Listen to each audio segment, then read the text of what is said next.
I'm Sean Chandler, and this is... Chloe. And just a couple days ago, Cars 3 came out. I actually got to go with her to go see Cars 3. And with this seemed like the perfect time to rank all 18 Pixar movies. Now, these movies started coming out back in 2005. I went and saw Toy Story when it first came out in the theater. So I have a long history going back to the beginning of the theatrical releases from Pixar. And it's been kind of fun to kind of think through all these movies because there's so many of them that are so unbelievably good. I mean, when you think about it, there's only, like, for me, a couple of them that I don't find very watchable. And the rest of them are very watchable, and being that I've got her around, some of these I watch all the time on repeat, constantly. So with all that said, what I'm going to do is I'm going to go through the Rotten Tomatoes score of each of these just to see how the critics have ranked these over time. So with that said, let's go. Starting at the absolute bottom, you can probably guess what it is. Coming in at number 18 is Cars 2 with 39%. It is the only Pixar movie with a rotten score on Rotten Tomatoes. Jumping up from there, almost twice as high of a score as Cars 3 with 64%.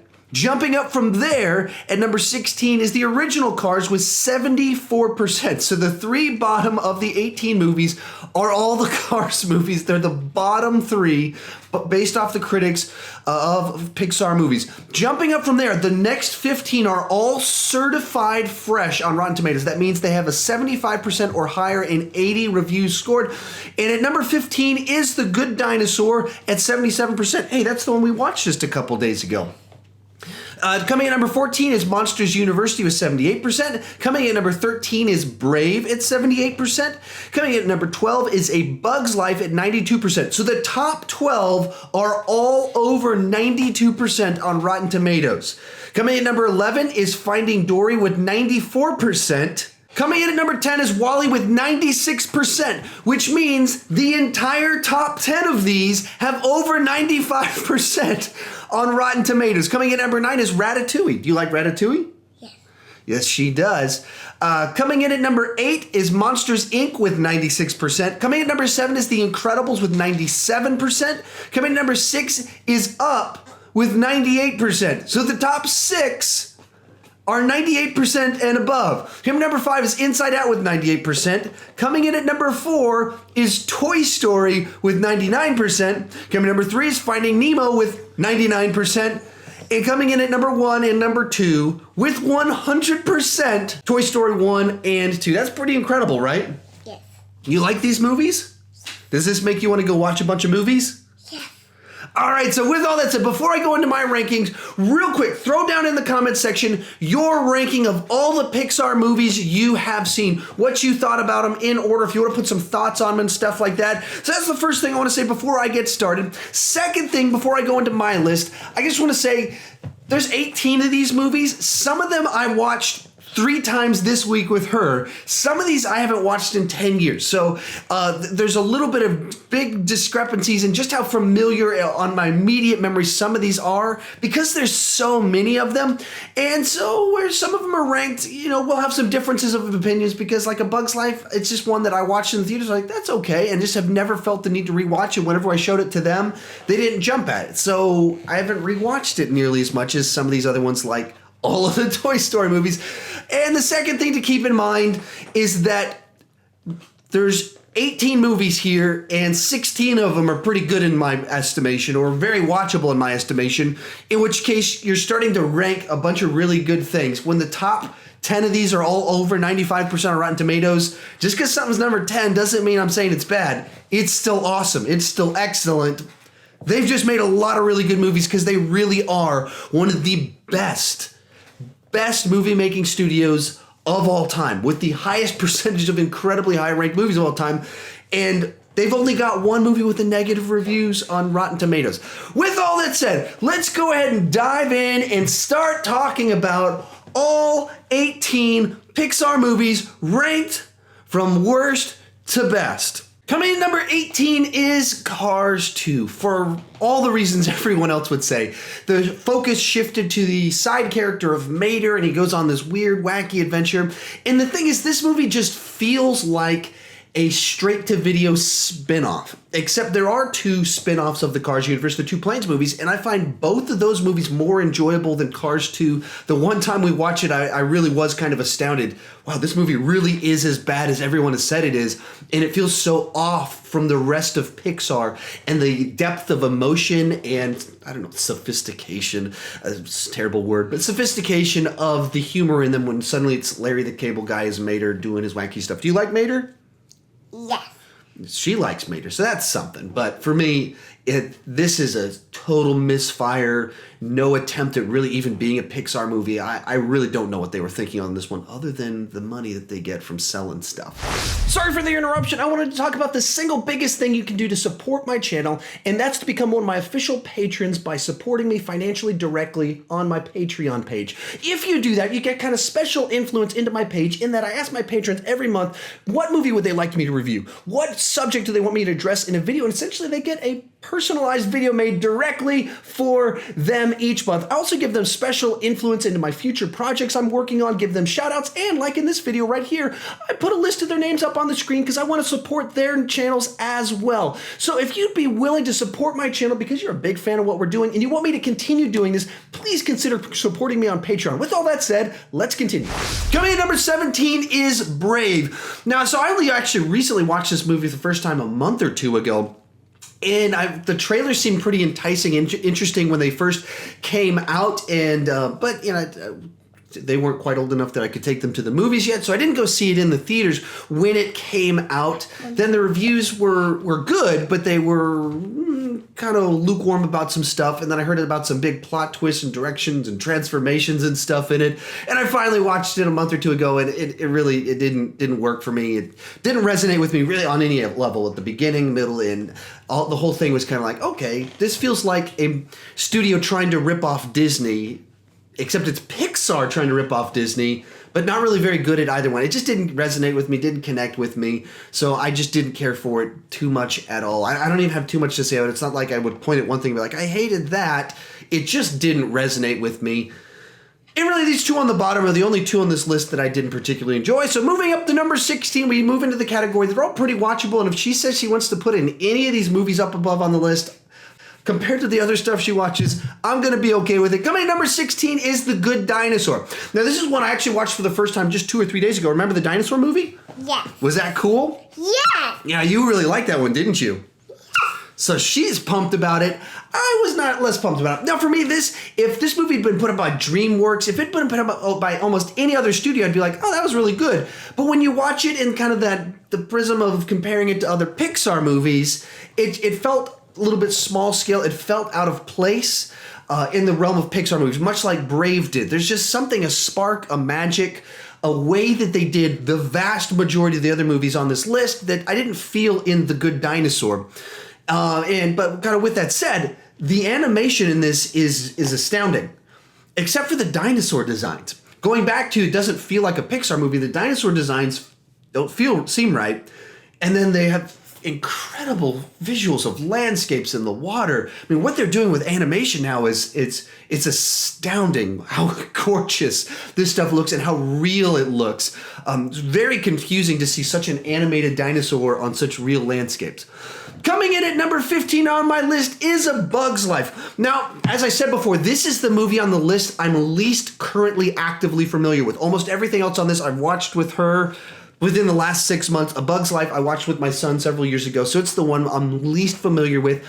And that's kind of the point of why it's a little bit low on my list. It was the most forgettable. It was the one that it stuck with me the least in kind of everything about it. It just wasn't one that worked for me.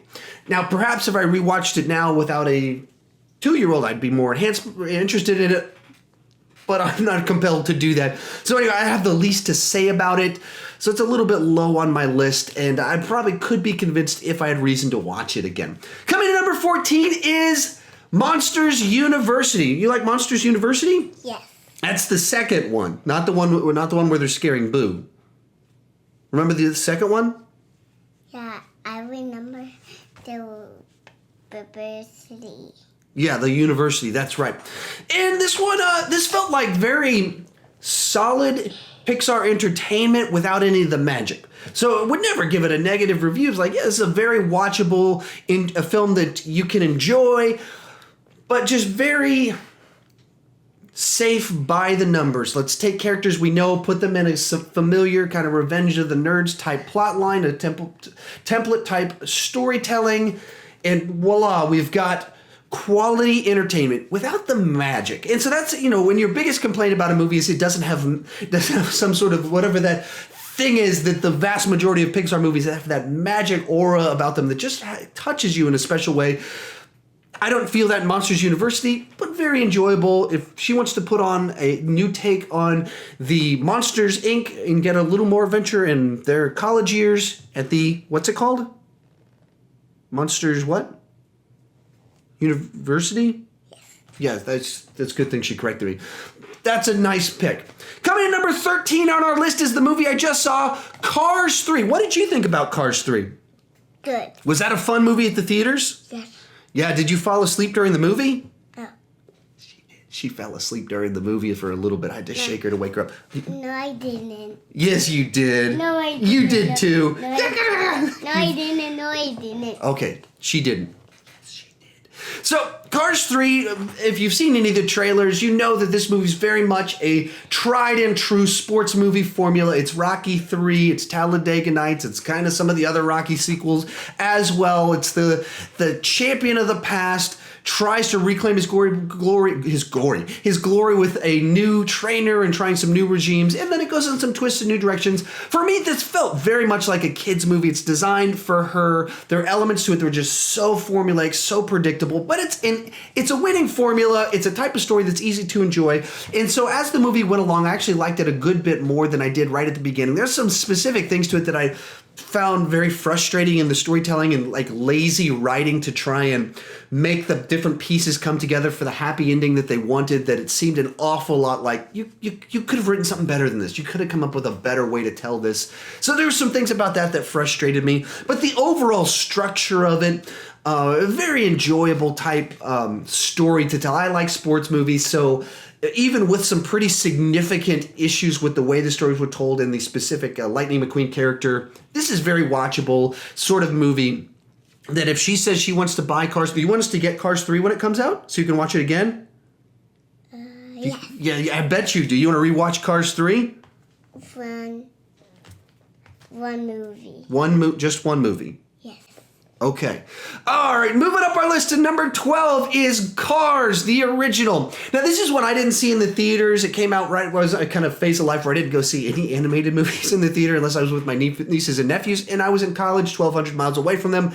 So I didn't go see movies with them very often. So I only saw this after my son was born, so probably 3-4 years ago when I first watched it. And I'd kind of heard the buzz that this is the weakest Pixar movie, the weakest reviewed. It was just made to sell toys to kids. And then I watched it and I can see where it's the weakest Pixar movie, where that opinion would come from. At the same time, I feel it still has the magic and that spark to it of touching on some deeper emotion. And I understand why it might not be as broad of appeal as the movies higher on this list, but at the same time, I didn't have any real significant issues with it, especially like this list from here on up. These are all excellent movies in my opinion.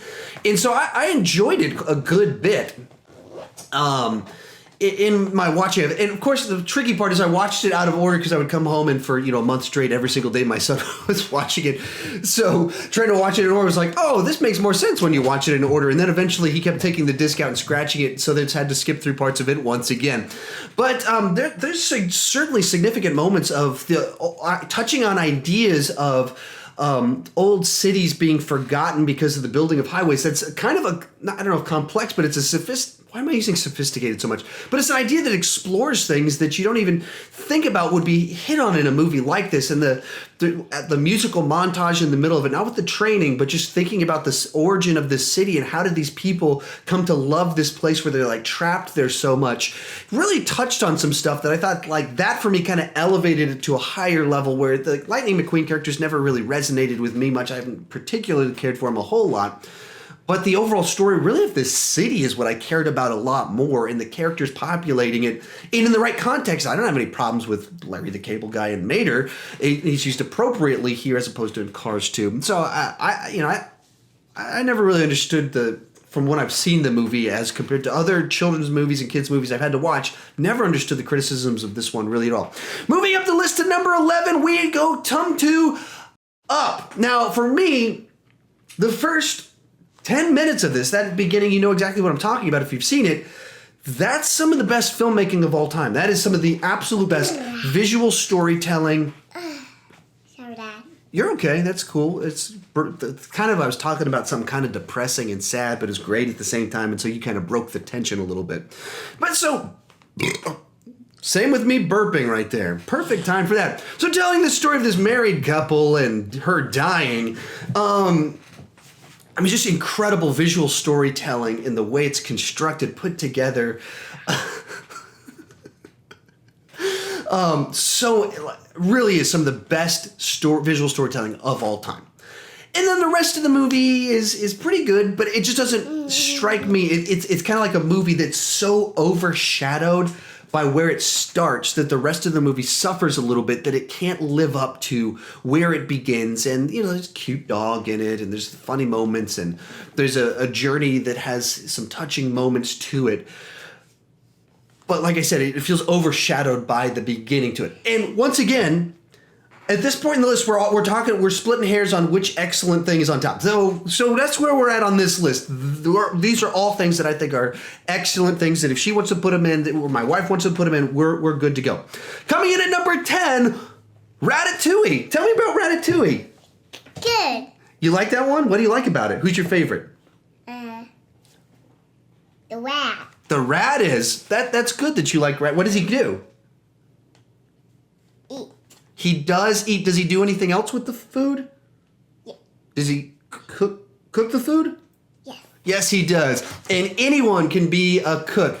So this one's directed by Brad Bird, one of my favorite directors. He's my pick to direct a Star Wars movie. Whenever there's like an action franchise and like who should direct it, I'm always like, get Brad Bird after what he did with The Incredibles, what he did with Mission Impossible 4.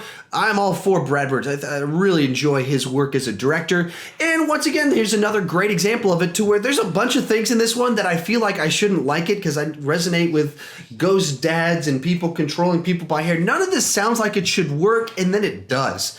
It's quite charming. It's quite fun. It's quirky. It's amusing. You get to the end of it, and there's this message about not judging people and all sorts of things to it that just work really nicely and touching on emotions and history and all sorts of things that you wouldn't expect in a cooking movie, and you wouldn't expect a cooking movie about a rat, and that ties into the message of the movie and where it kind of ends. And a whole bunch of different things come together really nicely. It's a really cute little film. So you really like Ratatouille? Yes. You pulling up your pants? All right. That's kind of a weird life choice. Coming in at number 9 on our list is Finding Dory.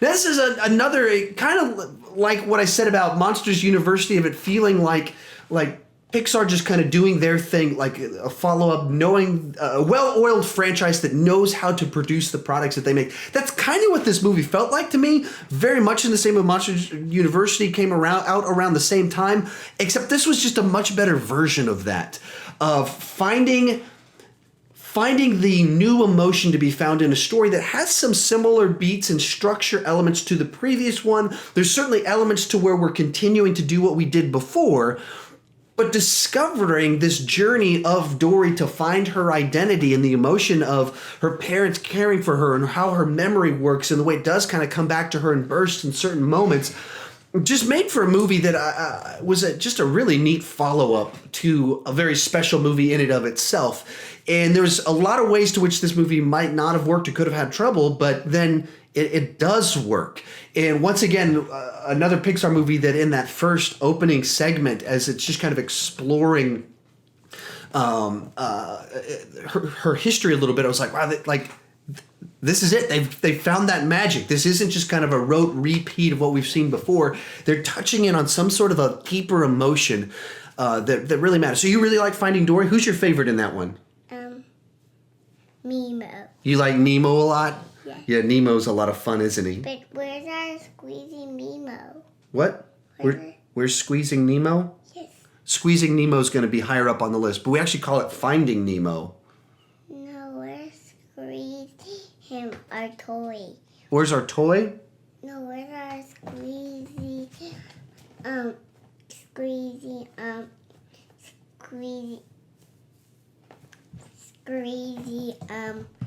Findy, squishy fish.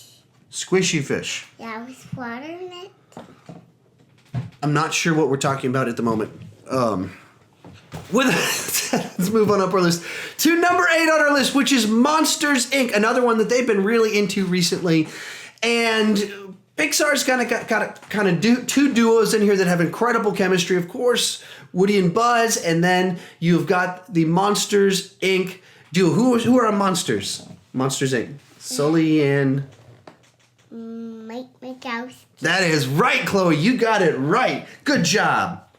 Yeah, awesome. And they have such great John Goodman and Billy Crystal back and forth rapport between the two of them that makes them so much fun. And that's why Monsters University can work, is because you just want to go on more adventures with these two friends, hearing the witty back and forth between them. But then once again, they found a way to craft a story that has interesting ideas to it, and the idea of like the simplicity of monsters that scare kids and make that into a kids movie as opposed to a scary movie, while dealing with the idea of scaring kids and what scares kids. That's all really interesting and fascinating stuff. Who's the little girl in that?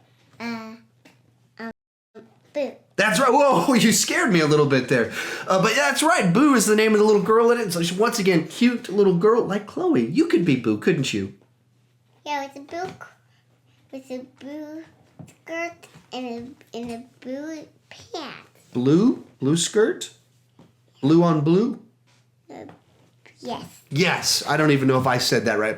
But once again, a very charming movie with incredible chemistry, perfectly cast voice actors to do what they needed. That makes for just a very enjoyable film. Coming in number 7 on my list is Toy Story 2. Now, when it came to the Toy Story movies, I didn't know which one to rank where and how to put them in order because it's tricky. You start very much splitting hairs and getting nitpicky. So, I can't really give you a particular reason why one would be higher than the other one. This one just feels a little bit like the forgotten middle piece for me, even though I remember it quite well. It felt a little bit too familiar in aspects, but that's the closest thing to a criticism I have. Once again, the characters are memorable, the scenario's new, the new characters are enjoyable, and the middle montage of what's the girl's name in Toy Story 2?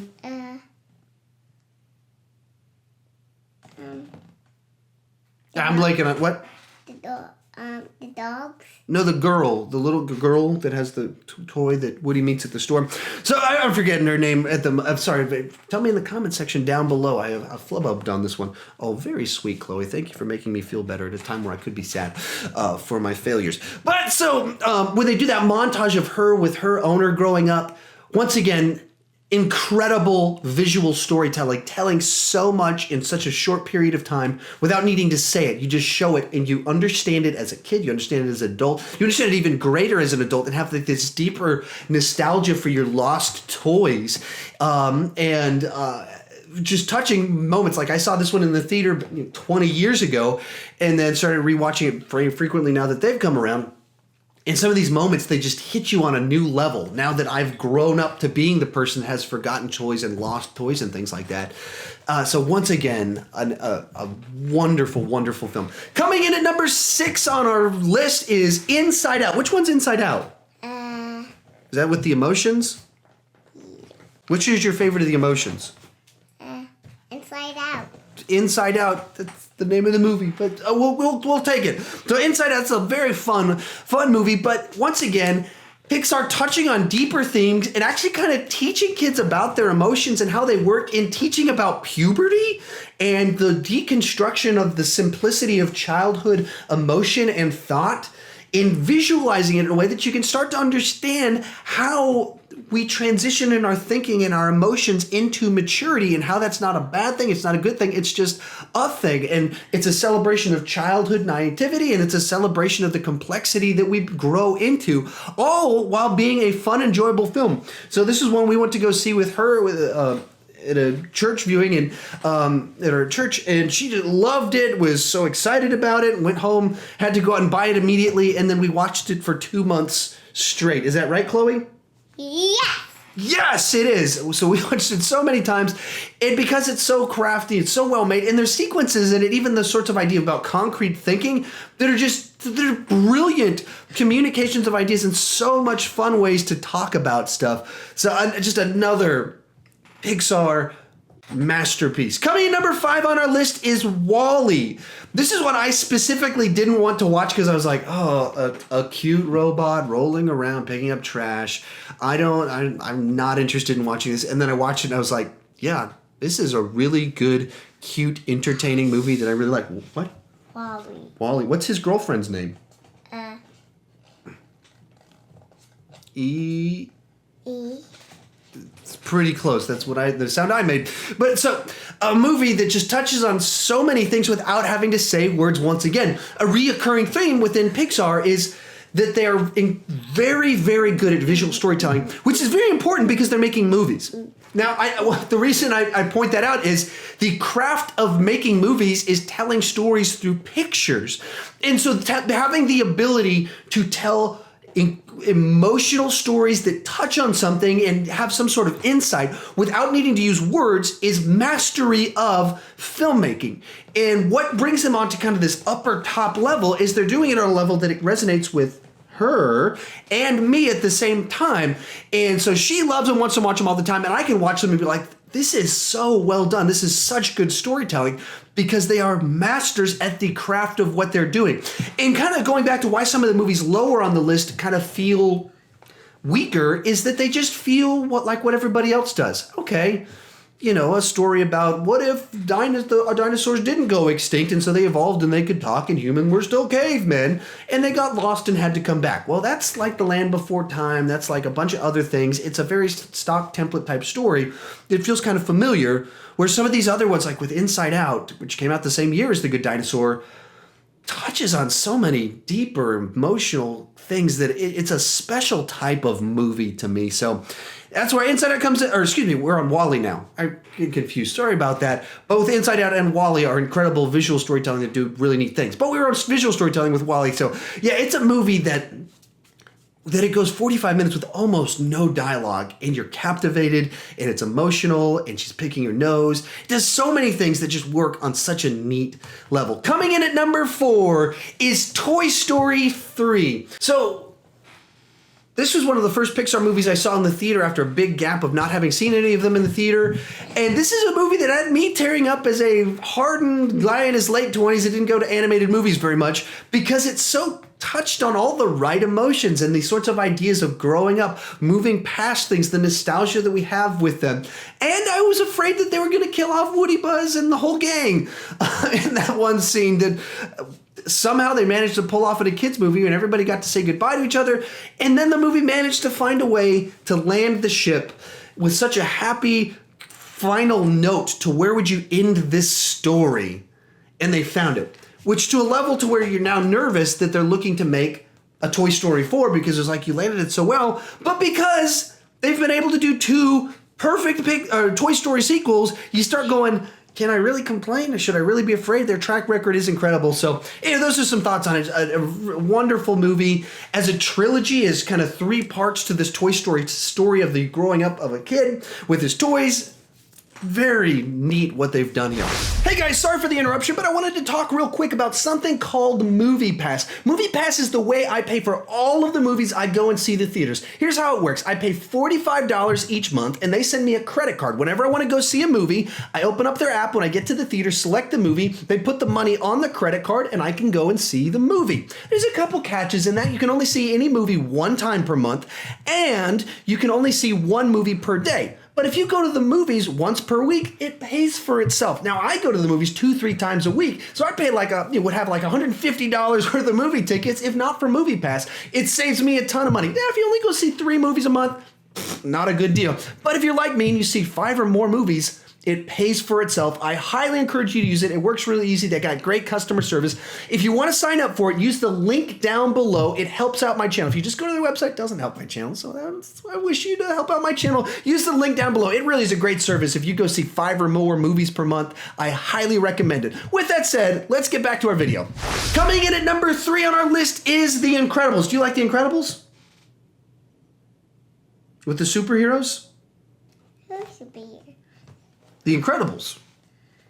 We'll go with no on that one. It's been a little bit while since we watched this one. We had a month where we watched it every single day straight. So, once again, this is a Brad Bird movie, and it's kind of like the best Fantastic Four movie we've ever gotten by about 15 miles, even though obviously it's not a Fantastic Four movie.